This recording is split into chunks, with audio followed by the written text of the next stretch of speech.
Nos encontramos en la conferencia número 16 del libro de Apocalipsis con el tema en esta noche, el juicio de Jezabel. El juicio de Jezabel. Apocalipsis capítulo 2, versículo 21 al 28. Y le he dado tiempo para que se arrepienta, pero no quiere arrepentirse de su fornicación. He aquí yo la arrojo en cama y en gran tribulación a los que con ella adulteran, si no se arrepienten de las obras de ella. Y a sus hijos heriré de muerte, y todas las iglesias sabrán que yo soy el que escudriña la mente y el corazón, y os daré a cada uno según vuestras obras. Pero a vosotros y a los demás que están en Tiatira, a cuantos no tienen esa doctrina y no han conocido lo que ellos llaman las profundidades de Satanás, yo os digo, no os impondré otra carga. Pero lo que tenéis, retenedlo hasta que yo venga. Al que venciere y guardare mis obras hasta el fin, yo le daré autoridad sobre las naciones, y las regirá con vara de hierro, y serán quebradas como vaso de alfarero, como yo también la he recibido de mi Padre. Y le daré la estrella de la mañana. El que tiene oído, oiga lo que el Espíritu dice a las iglesias. Hace 8 días que tuvimos la última conferencia e iniciamos el mensaje a la iglesia de Tiatira, pudimos analizar que una mujer llamada Jezabel, que tuvo su inicio en el Antiguo Testamento, esposa de un rey de Israel llamado Acab, seductora, bruja, prostituta, y con todos los adjetivos que le puedas tú poner a una mujer mala y perversa. Con estas características se introdujo a la iglesia, y cuando esta mujer murió, ya vimos que la arrojaron de un balcón los eunucos, al caer al suelo el balcón, Jezabel fue pisada por una carroza y después fue comida por los perros. Y no quedaron más que sus manos y sus pies. El espíritu que estaba dentro de esta mujer Jezabel salió al morir Jezabel, y ese espíritu, ¿verdad?, se mete en todas las personas que anhelan controlar, que anhelan dominar, que anhelan el poder, que son ambiciosas, que quieren poner a personas debajo de ellas, que quieren imponerse ellos. Y podríamos decir también que el espíritu de Jezabel no solamente lo tienen mujeres, también lo tienen varones. Personas como Adolfo Hitler, como Saddam Hussein, personas dictatoriales, totalitarias, personas que tienen ganas de conquista, de expansión, de ser reconocidos, que ponen su foto de 3 o 4 metros, como este líder también en Corea del Norte, etcétera, etcétera. Son personas que tienen ese espíritu. Es un espíritu mezclado de brujería, de control, de dominar, de chantajear, de decir mentiras, de a través del engaño y la farsa, poder alcanzar sus ideales. Ahora, Dios en este pasaje que en esta noche vamos a estudiar, dice en el versículo 21 que a esta mujer, que además se decía profetisa, o sea, ella decía a las personas que le creían que Dios hablaba a través de ella y manipulaba a las gentes, las chantajeaba, las controlaba, las dominaba, desgraciadamente porque el líder de la iglesia de Tiatira lo estaba tolerando. Y ya vimos que los líderes no podemos tolerar que se nos infiltren en la iglesia personas que quieren abusar de las ovejas, explotar a las ovejas, maltratar a las ovejas, seducir a las ovejas, introducir encubiertamente en las iglesias herejías destructoras. De todos estos peligros, los líderes en la iglesia, tú en tu casa, como varón, los gobernantes de las naciones, tenemos que proteger a las personas que Dios ha puesto bajo nuestra responsabilidad. Dios es un Dios, el Dios de la Biblia, que siempre avisa antes de juzgar a nadie, antes de disciplinar a un hijo suyo, a una hija suya, siempre nos habla por la Biblia. Tal vez si te habló hace un mes, hace 2 meses, de algún área en tu vida en la que tú no has puesto a cuentas con Él, no tarda Dios en disciplinarte. Pero Dios es paciente, es misericordioso, es la compasión que nace de su corazón y que le impide castigarnos inmediatamente. Muchos de ustedes en esta noche que me escuchan, tal vez has pecado o vives en fornicación, te acuestas con tu novia, robas en tu trabajo, mientes, engañas a tu esposa y sigues llegando a la iglesia, no te pasa nada, sigues teniendo salud. ¿Por qué no ha pasado nada? Porque Dios es misericordioso. La misericordia es la compasión que nace del corazón de Dios y que le impide castigarnos súbitamente. Dios nos da tiempo, como cuando tú vas a pescar. Yo les decía el otro día en la iglesia del sur, que cuando vas a pescar avientas la caña, la muerde el pez espada o el marlin, y entonces el pescador no le jala inmediatamente la rienda, sino que le da carrete. ¿Para qué? Para aflojarse, para que se pueda perder fuerzas, para que se desangre más el pez, y comienza poco a poco a jalarle hasta que siente el tirón. Así Dios, tú vas en la vida y muerdes, pecas y haces algo y Dios no te jala, sino que te da cuerda y ahí vas con el anzuelo, ahí vas con el pecado y de repente cuando menos lo esperas, Dios te va a dar el tirón, te va a jalar y te lo puedo garantizar. Duele y duele mucho. Hay de aquellos, lo vamos a ver hoy en la noche en Hebreos 10, de los que caen en las manos de Dios. Dios es un fuego consumidor y no hay nadie que se le pueda escapar. Dios pues no nos juzga inmediatamente. Dice, le he dado tiempo, versículo 21, para que se arrepienta. Le he dado tiempo para que se arrepienta. Aún a las mujeres más malas, a los hombres más malos, no importan nuestros pecados, Dios nos da tiempo. ¿Se acuerdan ustedes con Sodoma y Gomorra? Mandó Dios a un ángel para que la destruyera. Y se interpuso Abraham y le dijo, Señor, ¿juzgarás a los justos con los injustos? De ninguna manera acontezca a un Dios de justicia como tú. Dios le contestó, Abraham, no lo haré. Si tú me encuentras 50 justos, perdono a Sodoma y Gomorra. No encontró 50, la cuenta rebajó 40, Señor, no ataco a Sodoma y Gomorra. Si encuentras 10 justos, por 10 justos, no castigaré a Sodoma y Gomorra. ¿Por qué vino el juicio contra Sodoma y Gomorra? No por el pecado de la homosexualidad, más bien porque ya no había justos que se pusieran en la brecha para impedir que los juicios de Dios cayeran. Dice en el libro de Romanos, capítulo 2, versículo 5, esta verdad. Romanos 2:5. Pero por tu dureza y por tu corazón no arrepentido. Aquí está. A Jezabel se le dio tiempo para que se arrepintiera y no se arrepintió. Aquí dice que estas personas, ¿qué cosa? Se endurecen. Cuando tú no sacas de tu vida el pecado a tiempo, cuando Dios te dice, arrepiéntete, escucha, no siempre Dios nos concederá el arrepentimiento, porque el arrepentimiento no es algo que acontezca o que nosotros decidamos cuándo arrepentirnos, sino que la Biblia dice, cuando oyes su voz, no te endurezcas. Hebreos 3, arrepiéntete. Entonces no creamos que siempre podemos, pues me voy a arrepentir mañana o pasado. No es así con Dios. Dios nos dice que si no nos arrepentimos, cuando Él nos dice, arrepiéntete, va a suceder un fenómeno en tu corazón. Te vas a comenzar a endurecer. Por tu dureza y por tu corazón no arrepentido, mira lo que sucede. Atesoras para ti mismo ira para el día de la ira y de la revelación del justo juicio de Dios. ¿Qué sucede? Que una persona que no se arrepiente, comienza esta persona a amontonar sobre su vida ira, castigo, comienza a agravarse más y más.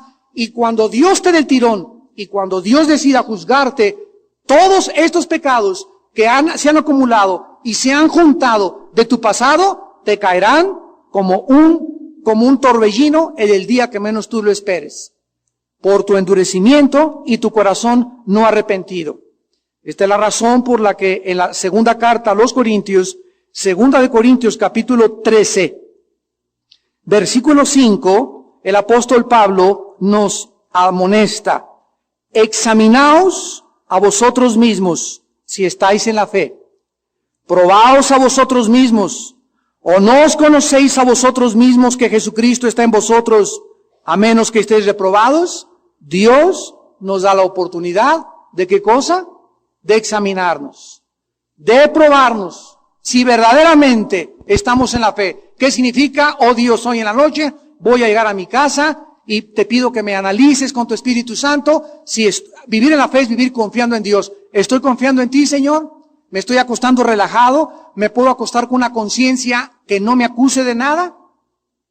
Porque mientras más puedas tú limpiar tu conciencia, más sensible nos volvemos al Espíritu Santo y como consecuencia, más alto crecemos y nos desarrollamos espiritualmente. ¿Quiénes son los cristianos que crecen? Los que se desarrollan, los que maduran, aquellos que son sensibles, podríamos decir, hipersensibles a la voz del Espíritu Santo. Así la voz del Espíritu Santo y se dan cuenta que esa obra estuvo mal, que esa palabra estuvo mal, que esa acción estuvo mal, que esos pensamientos estuvieron mal y están continuamente sacando eso de su vida para que no se les amontone y no se endurezcan. Ahora Dios le da una advertencia, regresamos a Apocalipsis 2, versículos 22 y 23, a Jezabel. Y le dice así, Apocalipsis 2, 22, he aquí, yo la arrojo en cama y en gran tribulación a los que con ella adulteran, si no se arrepienten de las obras de ellos. O sea, hay un juicio contra Jezabel y esta mujer no se quiso arrepentir, pero ella tenía seguidores. Y a los seguidores, Dios se voltea ahora y les dice, a ustedes que siguen este espíritu, a ustedes que están creyendo por su falta de espiritualidad y sensibilidad, a esta mujer o a esta falsa profetisa les voy a dar tiempo para que se arrepientan. Versículo 23, y a sus hijos heriré de muerte. Y todas las iglesias sabrán que yo soy el que escudriña la mente y el corazón, y les daré a cada uno según vuestras obras. En primer lugar, dice la Biblia que esta mujer sobrepasó. Como tú también que me escuchas puedes sobrepasar los límites de la misericordia y la paciencia de Dios. Y Dios dice que la va a juzgar arrojándola en cama. ¿Qué significa esto? Esto nos habla de alguna enfermedad. Tal vez alguna enfermedad venérea que le manda Dios a esta mujer y sus amantes seguirían la misma suerte en lugar de seguir en la cama pecando y fornicando con ella. Veamos esta verdad en 1 Corintios 11, de que muchas enfermedades, amados hermanos, muchas enfermedades, no todas, muchas vienen como consecuencia de la falta de arrepentimiento. Dice 1 Corintios 11, versículo 30 al 32. Por lo cual hay muchos enfermos y debilitados entre vosotros, y muchos duermen. Si pues nos examinásemos a nosotros mismos, no seríamos, ¿qué cosa? Juzgados. Mas siendo juzgados, somos castigados. Yo he oído por ahí que dicen es que Dios no castiga a sus hijos. Bueno, aquí está un versículo que nos dice que Dios castiga también a sus hijos. Somos castigados por el Señor. ¿Para qué? Para que no seamos condenados con el mundo. ¿Qué pasó en la iglesia de Corinto? Bueno, los corintios tenían la última cena, o celebrando la Santa Cena, y entonces al tomar el cuerpo de Cristo, el pan, sabemos que en el momento de la Santa Cena, como asamblea todas las iglesias, en cualquier lugar del mundo, las veces que lo hagamos, en ese momento estamos tomando el pan y recordando que así como nuestras muelas lo mastican, así fue molido Cristo en la cruz del Calvario, porque el pan representa el cuerpo de Cristo. Cuando tomamos la copita de vino de jugo de uva, la copa de uva representa la sangre derramada en el pacto en el cual tú y yo nos encontramos. Cuando nosotros tomamos la Santa Cena, en ese momento es sagrada. Es algo absolutamente misterioso que sucede. Yo me puedo tomar ese pancito y ese juguito de uva 5 minutos antes y no me pasa nada. Pero en el momento en que ese pan y esa copa la tomamos como una representación del cuerpo de Cristo, ese ritual en ese momento se vuelve sagrado. Y el que se come esa galletita en pecado, dice la Biblia, puede enfermarse e inclusive morir, como le pasó a cristianos de la iglesia de Corinto. Es algo tan solemne. Entonces, ¿cuál es la solución para que cuando tomemos la cena del Señor no nos enfermemos o inclusive podamos morir antes de tiempo? Examinarnos. Por eso al tomar la cena tenemos que estar tranquilos. Padre, hoy en la mañana me surtí a mi esposa, ayer dije groserías, tengo un dinero que no he pagado, ando pidiendo prestado y no tengo para pagar. En fin, lo que tú tengas en tu corazón, sácalo, pero no te tomes la Santa Cena en pecado, porque comienzas a afrentar y a tentar, a profanar el templo de Dios que es nuestro cuerpo. Entonces vemos que Dios le da a Jezabel tiempo para arrepentirse y la arroja en cama para juzgarla con alguna enfermedad. Ahora regresamos a Apocalipsis 2 y miren ustedes de qué forma el Espíritu Santo nos revela. En el versículo 23, Apocalipsis 2, 23, nos revela uno de los propósitos por los cuales Dios tiene que juzgar a sus hijos. Y todas las iglesias sabrán que yo soy. O sea, a través del juicio que iba a caer contra Jezabel y sus seguidores, iba a suceder algo. Todas las iglesias iban a correr, se iban a correr como reguero de pólvora, que habían muerto, que estaban gravemente enfermos, un grupo de personas que se habían dividido en iglesia, o se levantaron contra la iglesia, o que hicieron algo contra los líderes. ¿Qué van a saber? Que Dios es el que escudriña la mente y el corazón. El castigo y la disciplina de Dios, amados santos, tiene como propósito que sepamos algo importante en esta noche, que no podemos jugar con el pecado. No podemos jugar con el pecado. Miren ustedes en Hechos capítulo 5. Versículo 10 y 11, lo que sucedió en el primer juicio de la iglesia primitiva. El primer juicio que cayó en la primera iglesia que se fundó en la Biblia, con Ananías y Zafira. Dice Hechos 5, 10 al 11, al instante cayó a los pies de él y expiró. Y cuando entraron los jóvenes, la hallaron muerta. Y la sepultaron junto a su marido, y vino gran temor sobre toda la iglesia y sobre todos los que oyeron estas cosas. Ananías y Zafira era una pareja que se acercaron con Pedro y le dijeron, mira, Pedro, aquí está nuestro diezmo. Y Pedro, con el don de la palabra de conocimiento, pudo discernir, porque el Espíritu Santo se lo reveló, que no estaban entregando el diezmo. Y entonces Pedro les dijo, ¿para qué me echan mentiras? O sea, ¿sabes qué? Mira, Pedro, te vamos a dar la mitad, pero no digan que estamos dando todo cuando no lo están dando. Vemos que la falta de sinceridad es odiosa a los ojos de Dios. El ser deshonestos con Dios y creer que lo engañamos es una tontería increíble porque demuestra que no tenemos temor de Él en nuestro corazón. Entonces Ananías cayó muerto instantáneamente. Su esposa llegó con el mismo engaño y los dos cayeron muertos y el temor sobrevino a la iglesia. Nadie puede esconderse de la mirada de Dios. Nadie puede escaparse ni burlarse de Dios. En Isaías 29, versículo 15, dice la Biblia, ¡ay de los que se esconden de Jehová, encubriendo el consejo!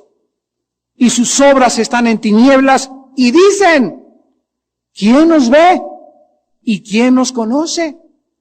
¡Ay!, dice el Señor, de todos ustedes, que creen que pueden actuar, pecar, burlarse de mí, hacer cosas que no me agradan a escondidas. ¡Ay de ti! Porque yo sí te estoy viendo. Mis ojos ven, mis párpados examinan a los ojos de los hombres, dice el Salmo 11. Y cuando nosotros comenzamos a actuar de esa manera, haciendo cosas porque nadie nos ve, pero se nos olvida que Dios sí nos ve, actuamos de esa manera porque hemos perdido el temor de Dios.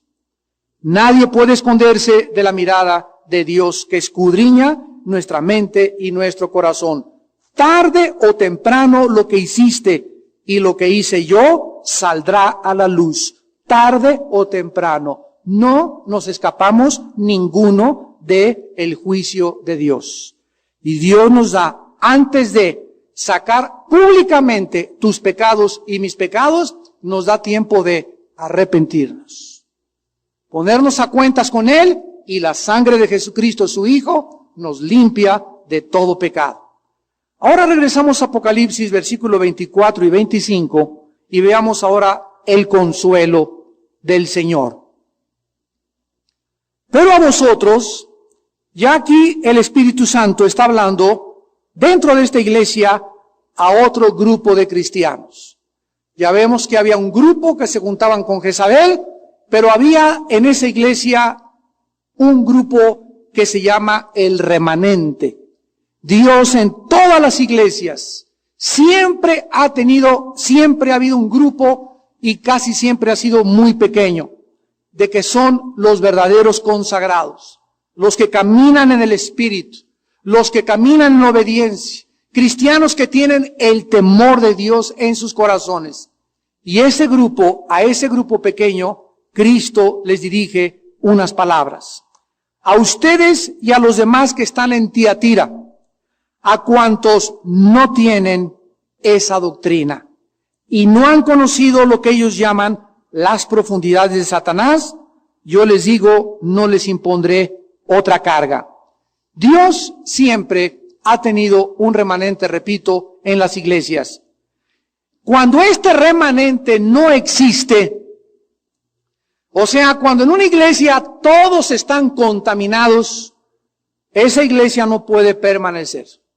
Esa iglesia tiene que caer, dividirse, perderse, y como ya lo vimos en Apocalipsis capítulo 2, el mensaje a Éfeso, pierden el candelero. Dios les arrebata su testimonio, les arrebata la luz, y esa iglesia deja de ser la sal de esa colonia, la sal de esa ciudad, la sal de su país, la sal de tu casa, la sal de tus hijos. Cuando perdemos nuestro testimonio, no somos más que para ser, dice Mateo 5, pisoteados por todos los hombres. Si la sal pierde su sabor, no sirve para nada. Ahora, Dios, aparte de que ha tenido este testimonio siempre, cuando no existe, cae el juicio, como lo vimos en Sodoma y Gomorra, Dios no nos quiere tampoco que nos zambullamos y que perdamos demasiado tiempo, escúchenme, investigando profundamente a Satanás. Dice la Biblia en el versículo 24 que a los que no han conocido lo que ellos llaman las profundidades de Satanás. En la iglesia cristiana hay dos extremos. Un extremo es ignorar al diablo. No, el diablo ya no me puede hacer nada, estoy bajo la sangre de Cristo, cuidado. Porque si así fuera, Efesios 6 no nos mandaría ponernos una armadura. Si el diablo ya no te puede hacer nada, ¿por qué se nos manda ponernos toda la armadura de Dios para resistir qué cosa? Los dardos de Satanás. Entonces, un extremo es no ignorar al diablo y el otro extremo es darle demasiada importancia al diablo y creer que ya está en la sopa hay demonios. Y meterse a la guerra espiritual y subirse al Popocatépetl y aventarle flechas a Satanás y ir a Catemaco y a corretear a los brujos. Dios nunca nos manda perseguir a Satanás. No existe un solo versículo en el Nuevo Pacto que nos mande perseguir a Satanás. Dice en Santiago 4 que nos manda resistirlo. Nos manda evangelizar, nos manda discipular, nos manda hacer guerra espiritual y protegernos, pero no andar persiguiendo y correteando a los chamucos. Ni tampoco a Satanás. Ni estar investigue las profundidades de Satanás, porque Dios quiere que seamos ingenuos para el mal y sabios para el bien. Y cuando nos involucramos demasiado profundamente en lo que ahora se conoce como la guerra espiritual, nosotros entramos a la guerra espiritual, pudimos saber lo que era liberación, descubrimos que hay personas que tienen demonios y son reales. Mi esposa hace 3 días en la oficina de Tamar, en Toluca, tuvieron una hermana ahí tremenda, la lengua se le hacía como rosca, como dona de las Daylight, así como víbora se le hacía a la pobre hermana esta de los chamucos y los demonios que traía. O sea, nos enfrentamos continuamente con eso. Al orar por ella nadie estaba buscándola, se manifestó, ¿verdad? Lo más seguro es que venga de la brujería, pero de eso andar buscando a quién liberar y a quién sacarle demonios y creer que si sacan los demonios se soluciona tu problema, hay una grande diferencia. La Biblia nos manda crucificar la carne y echar fuera los demonios. Pero si tú crees que solamente sacándote el espíritu de fornicación, el espíritu de glotonería, el espíritu de retortijón, el espíritu, ya te vas a arreglar, te equivocas, porque la parte que te corresponde a ti es crucificar tu carne. Entonces, una persona que no está quebrantada, que no está arrepentida, que no quiere seguir a Dios, de nada sirve echarle los demonios, porque le regresan 7 peores. Entonces, no crean ustedes que es una panacea sacarle demonios a una persona.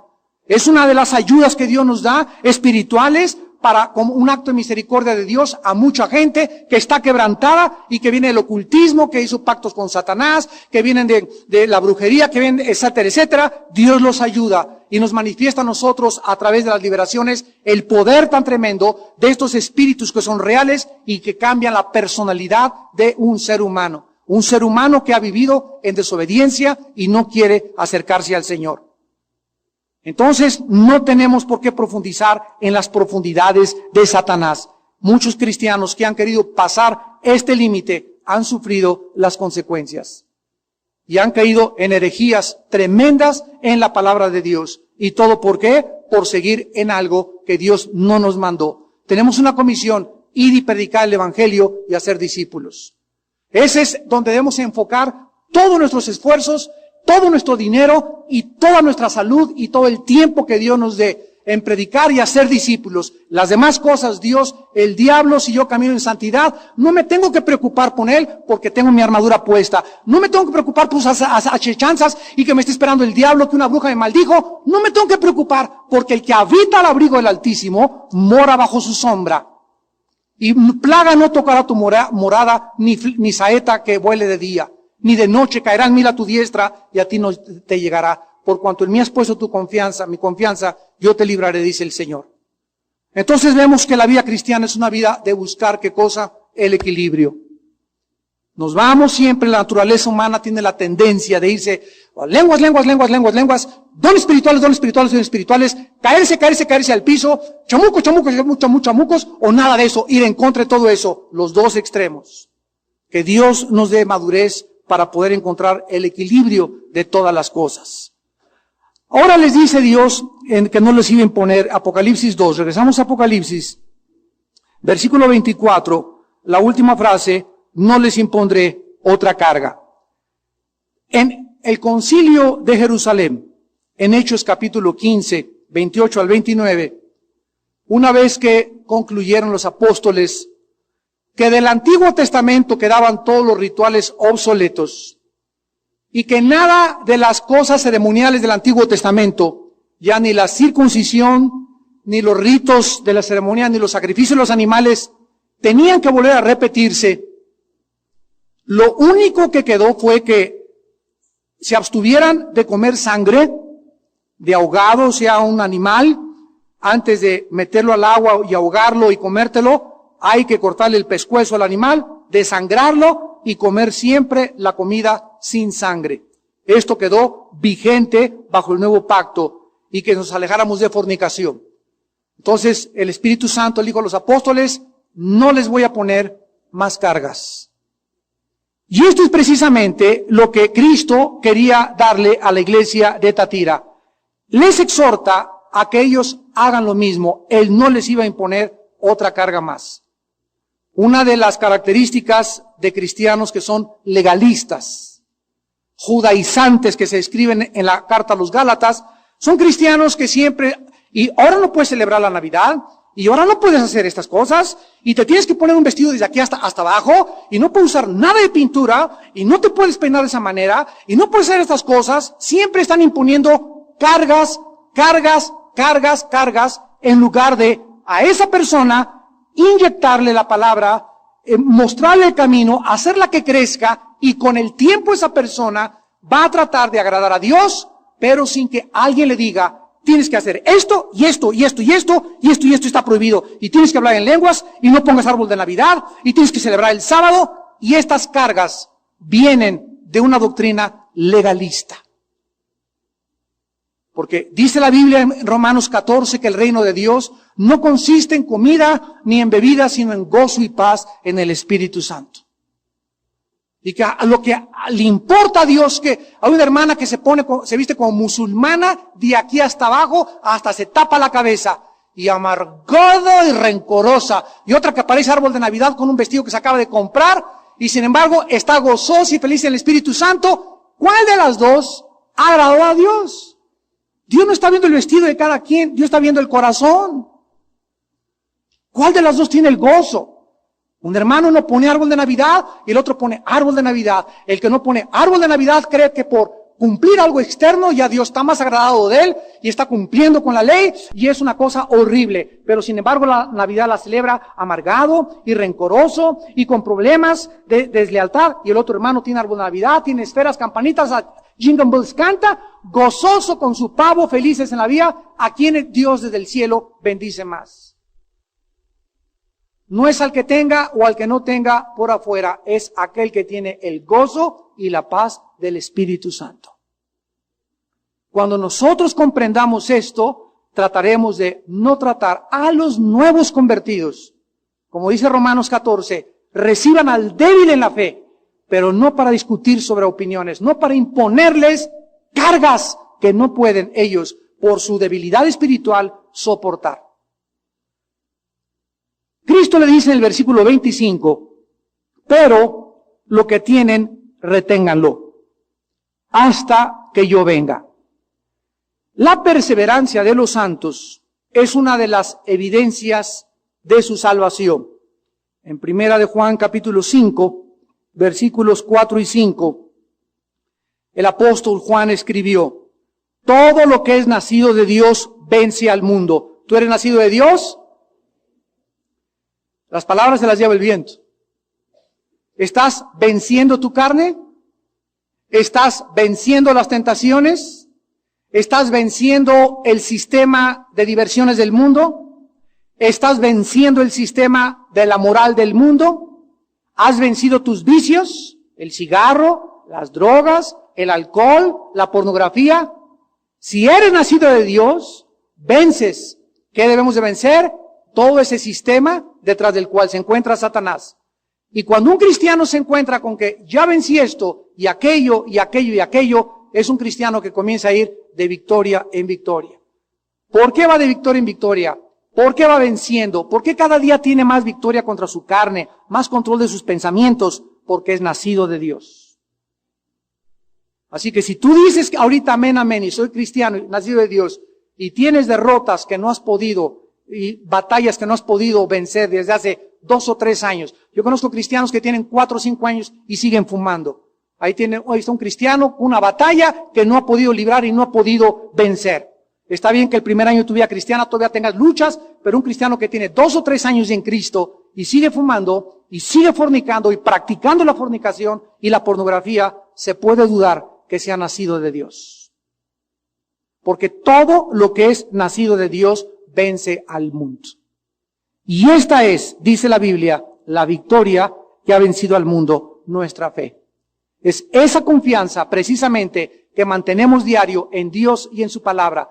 No en nosotros ya, sino en Dios. El cristiano que ha nacido de nuevo se levanta y ora. ¿Por qué? Porque no tiene confianza en su carne y sabe que si no ora, si no pasa en tiempo comunión con Dios, si no se carga la energía de Dios, va a caer a las 10 de la mañana o a las 12 te espera una tentación o vas a explotar a las 3 de la tarde. Y como él sabe que lo está esperando todos los días el sistema del mundo, el cristiano que tiene fe, que confía en Dios, confía precisamente en sacar su fuerza todos los días de aquel que nos dijo, yo soy la resurrección y la vida.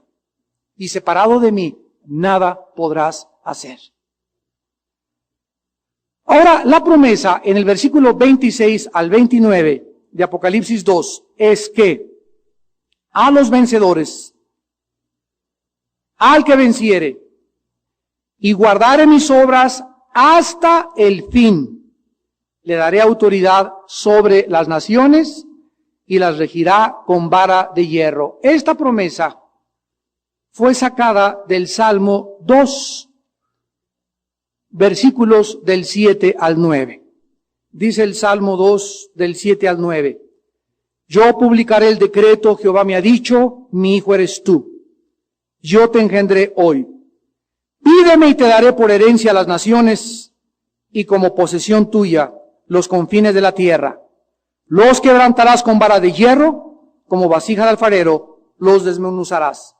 ¿A quién en el Salmo 2 se le da la promesa? A Jesús, al Hijo de Dios.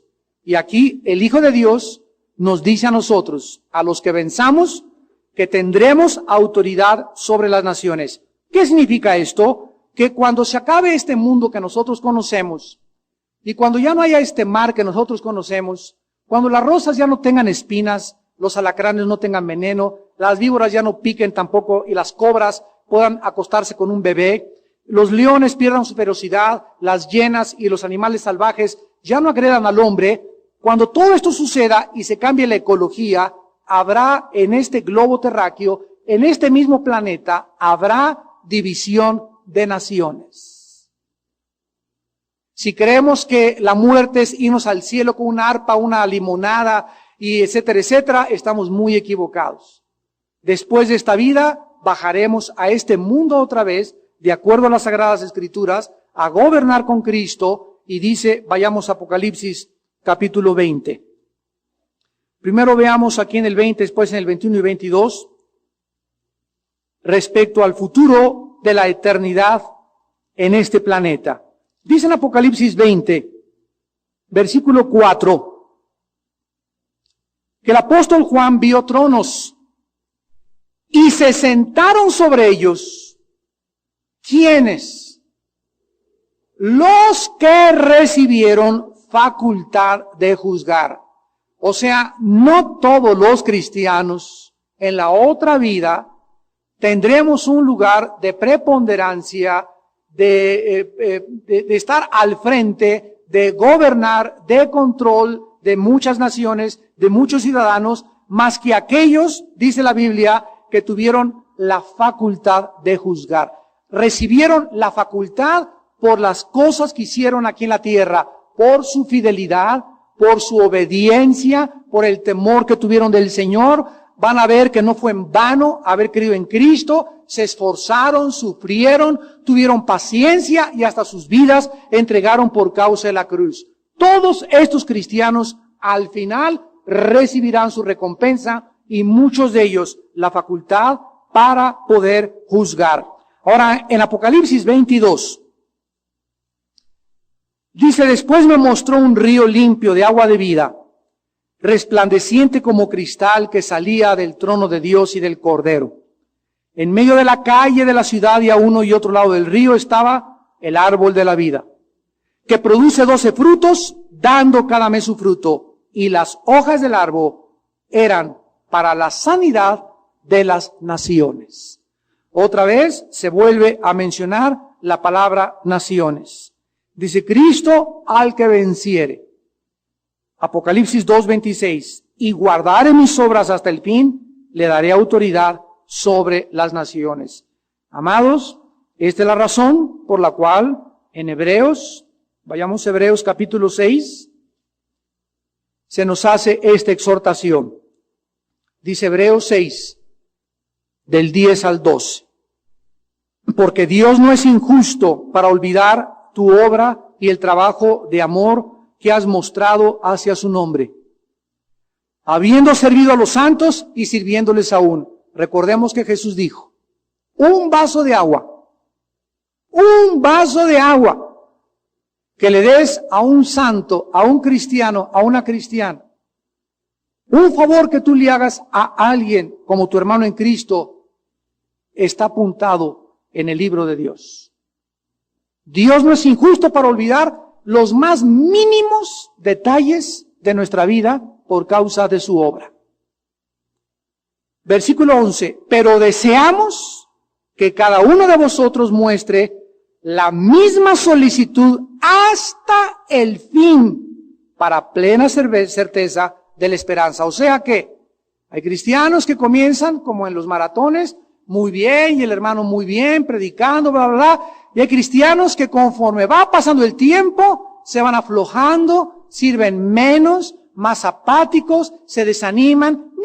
¿Ya para qué? Ya no tienen fervor por las almas, ya no le hablan de Cristo a nadie. Es más, en el último mes no le han ganado ninguna sola alma. Cristianos que comienzan ya a ver películas como si fueran de pornografía, como si fueran normales. Ya para ellos es normal, ya la moral del mundo es normal, lo que pasa en Irak es normal. Hasta marchas pacifistas están haciendo ya, creyendo que a través de la paz pueden lograr, marchas pacifistas pueden lograr la paz en Irak. Es una falacia, es un sueño. No se puede lograr la paz a través de las marchas pacifistas. Muchas veces se tiene que usar la violencia y la fuerza, como ya lo dijimos desgraciadamente. Cristianos que pierden el discernimiento, son absorbidos por el mundo, moldeados por el mundo, y pierden sus galardones, pierden sus recompensas, pierden todo. Les sorprende la muerte y se enfrentan con Dios para un juicio final. Deseamos que esta solicitud la muestres hasta el fin. La perseverancia de los santos es la garantía verdadera de que realmente tenemos la vida de Jesús. Ahora vayamos a Hebreos 10. Y dice en Hebreos 10, versículo 23 al 25. Mantengamos firme, sin fluctuar, la profesión de nuestra esperanza, porque fiel es el que prometió. Y consideremos unos a otros para estimularnos al amor y a las buenas obras, no dejando de congregarnos, como algunos tienen por costumbre, sino exhortándonos, y tanto más cuando veis que aquel día se acerca. Aquí se nos exhorta otra vez a mantenernos firmes, como las palmeras, decíamos, ¿verdad? La palmera es el único árbol, la única planta que puede venir el huracán que quieras, el tifón que quieras, y se dobla y se vuelve a levantar. ¿Por qué? Porque es el árbol que tiene las raíces más profundas y más largas de todo el reino vegetal. Entonces, así tenemos nosotros que tener ya una firmeza de carácter, unas convicciones tan profundas en la vida, que no importa cuánto sople la inmoralidad, no importa cuánto soplen las filosofías orientales, las filosofías humanistas, el ateísmo, no importa cuánto el mundo nos persigue, nos critique y se burla de nosotros, ¡firmes! Como dice la canción, firmes y adelante, huestes de la fe. Porque Jesús nos está viendo a todos nosotros. Y dice en Hebreos 10:35, Hebreos 10:35, no perdáis pues vuestra confianza, que tiene grande galardón. Porque os es necesaria la paciencia, para que habiendo hecho la voluntad de Dios, obtengáis la promesa. Para que habiendo hecho la voluntad de Dios, obtengáis la promesa. Porque aún un poquito, y el que ha de venir vendrá y no tardará. Mas el justo vivirá por la fe, y si retrocediere, no agradará mi alma. Pero nosotros no somos de los que retroceden para perdición, sino de los que tienen fe para preservación del alma. ¿Quiénes son aquellos que retroceden? Los que nunca fueron salvos. E inmediatamente la autora de esta carta dice, pero nosotros no somos de esos. ¿Por qué? Porque dice Juan, los que han nacido de Dios, vence al mundo. Si tú eres nacido de Dios, vas a tener caídas, te van a tumbar del caballo. Si es cierto, nos desanimamos, somos sujetos a depresiones, podemos caer en pecado, pero no vivimos en el pecado, no nos revolcamos en el pecado, no tenemos ya 6 meses deprimidos, porque estamos rodeados de tribulaciones, pero no angustiados, perseguidos, mas no desamparados, derribados, pero nunca destruidos. ¿Por qué? Porque hemos nacido de Dios. Y tenemos un espíritu que no es de cobardía, es un espíritu de poder, de amor y dominio propio. Por eso nosotros tenemos que demostrar con nuestra perseverancia, con nuestra solicitud, con nuestro ánimo, que te tumban, te levantas y tuviste una falla y sigues caminando. Este hecho de que sigas caminando y a pesar de que has tenido heridas y te han herido en la batalla y has tenido problemas, demuestra que eres hijo de Dios. Pero si dices que eres cristiano y tienes caído 6 meses, y 1 año ahí quejándote y ya estás otra vez en la vida, ya te regresaste al mundo, ya te regresaste a las cantinas, nunca tuviste la salvación. Salieron de nosotros, pero no eran de nosotros, dice 1 Juan 2. Porque si hubieran sido de nosotros, hubieran permanecido con nosotros. Salieron para que se manifestara que no todos son de nosotros. Y el ejemplo más grande es Judas. Ahora dice Dios en el versículo 28, Apocalipsis 2:28, que además le dará la estrella de la mañana. Ustedes saben que en Apocalipsis 22:16, Cristo es llamado la estrella de la mañana. ¿Qué significa que a los vencedores se les dará la estrella de la mañana? Bueno, el libro de Daniel 12 nos va a ayudar en el versículo 2 y 3. Dice Daniel 12 del 2 y 3. Muchos de los que duermen en el polvo de la tierra serán despertados, unos para vida eterna y otros para vergüenza y confusión perpetua. Los entendidos resplandecerán como el resplandor del firmamento, y los que enseñan la justicia a la multitud, como quienes, las estrellas a perpetua eternidad. Noten ustedes aquí en Daniel 12 también, que dice en el versículo 10, está hablando de los últimos tiempos, Daniel, proféticamente, muchos serán limpios y emblanquecidos y purificados. Ahorita hay limpieza, los que están limpios van a ser aún más podados, emblanquecidos, y aún Dios está purificándolos más y más y más y más, por lo que se viene del mundo. Los impíos procederán impíamente, y ninguno de los impíos entenderá, pero los entendidos comprenderán. Los entendidos, regresamos al versículo de Daniel, versículo 3, resplandecerán como el resplandor del firmamento. Escucha, cuando tú creces en el Señor y maduras en Cristo y tienes el temor de Él y luchas y avanzas y no te desanimas, ¿sabes lo que sucede? Que el Espíritu Santo nos da más entendimiento de la Biblia. Esto es un premio de Dios. Nos da más entendimiento de lo que está pasando en Irak, en el Medio Oriente, en Estados Unidos, en México. El cristiano maduro y que comienza a caminar con Dios y persevera y lucha y tiene diario comunión con Dios, Dios lo ilumina, le hace entender todas las cosas.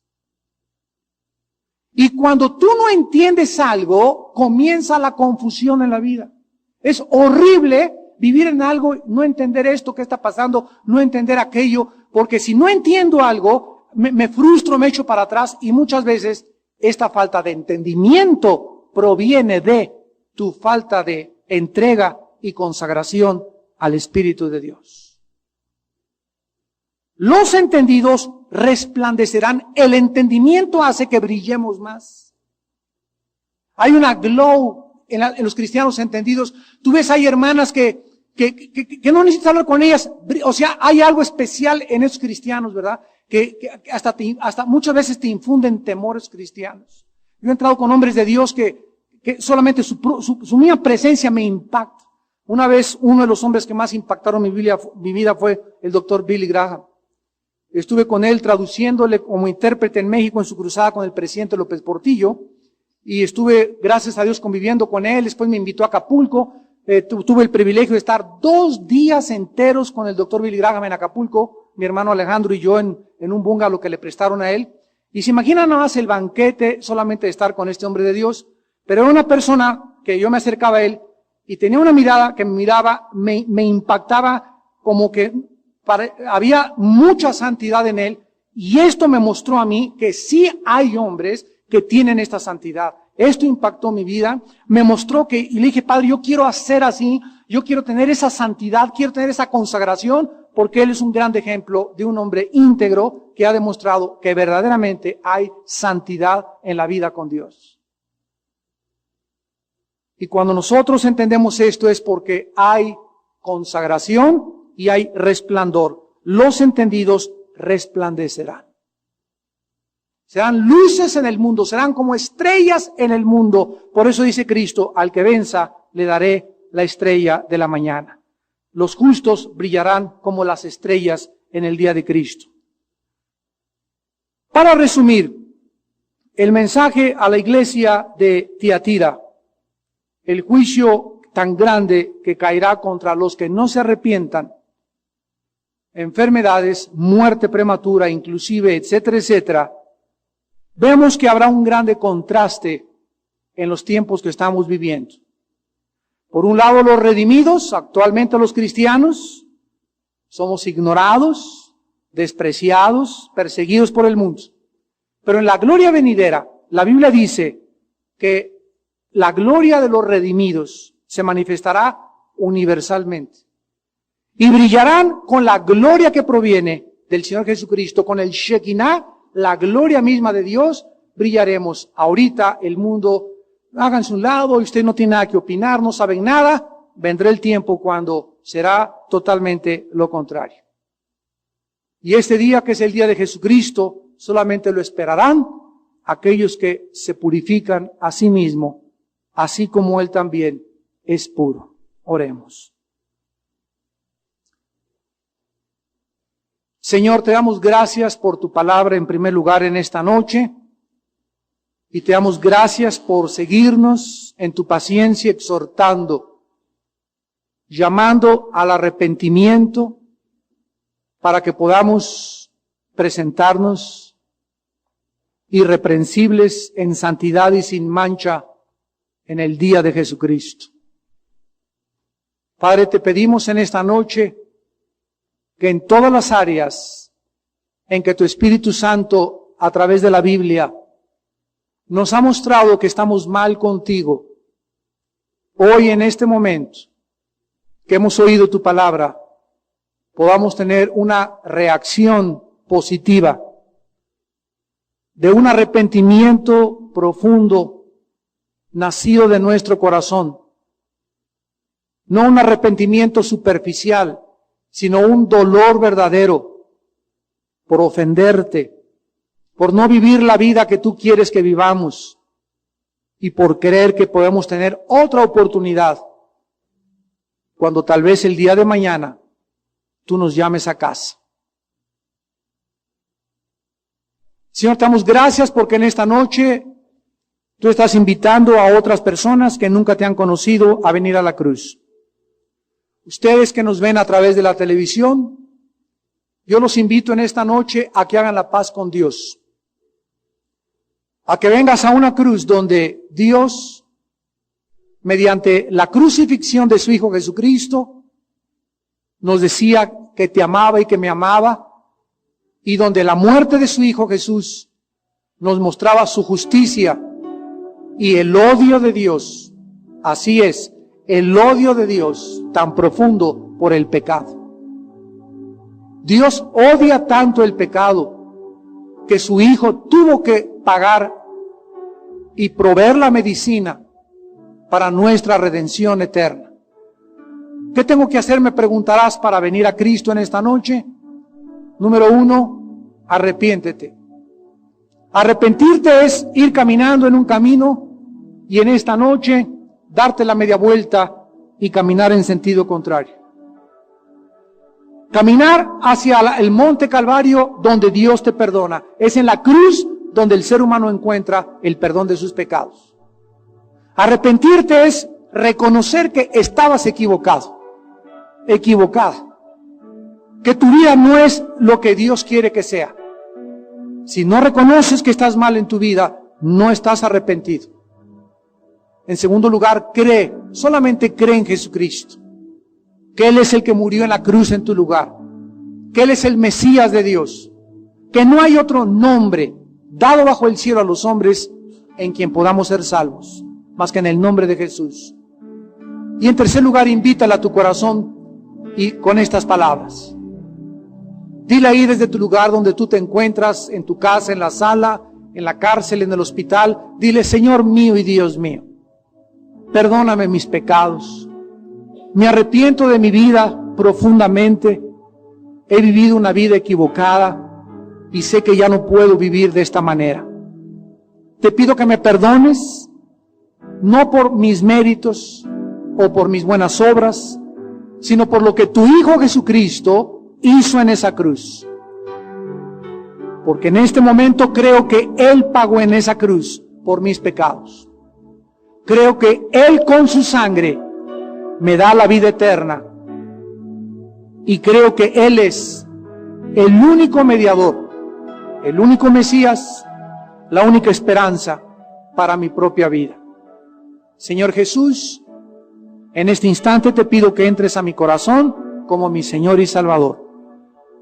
Lávame y hazme la persona que tú quieres que yo sea, porque te entrego mi vida en este momento, para la gloria de tu nombre. Amén.